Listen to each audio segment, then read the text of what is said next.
உறவுகளை பிரிந்ததற்காக அழுதவர்கள் எம்மில் உண்டு. செல்வத்தை தொலைத்ததற்காக, நோய்க்காக, இன்னும் வாழ்வில் ஏற்படக்கூடிய உலக காரியங்களின் சிரமங்களுக்காக அழுதவர்கள் எம்மில் உண்டு. அல்லாஹுடைய அச்சத்தால், அல்லாஹுடைய பயத்தால், அல்லாஹுவின் நினைவால் அழுதவர்கள் எம்மில் உண்டா? என் வாழ்வில், உங்களுடைய வாழ்வில் இந்த கேள்வியை கேளுங்கள்.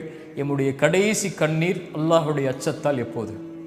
அல்லாஹ் முஃமின்களுடைய இறை நம்பிக்கையாளர்கள் என்று அல்லாஹ் அழைக்கின்றானே குர்ஆனிலே, நாம் அந்த கூட்டத்தில் உள்ளவர்கள் என்று எண்ணிக்கொண்டிருக்கிறோமா இல்லையா?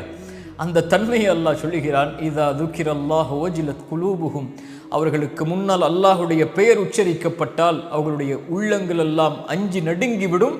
அவர்களுக்கு முன்னால் குர்ஆனுடைய வசனங்கள் ஓதி காமிக்கப்பட்டால் ஈமான் அதிகரிக்கும். அல்லாஹ் முஃமின்களுடைய தன்மையை சொல்லுகிறான், அவர்களுக்கு முன்னால் குர்ஆனுடைய வசனங்கள் ஓதி காமிக்கப்பட்டால் அழுதவர்களாக சுஜூதில் விழுந்து விடுவார்கள். அந்த அழுகை அவர்களுக்கு ஈமானை அதிகரிக்கும் என்று.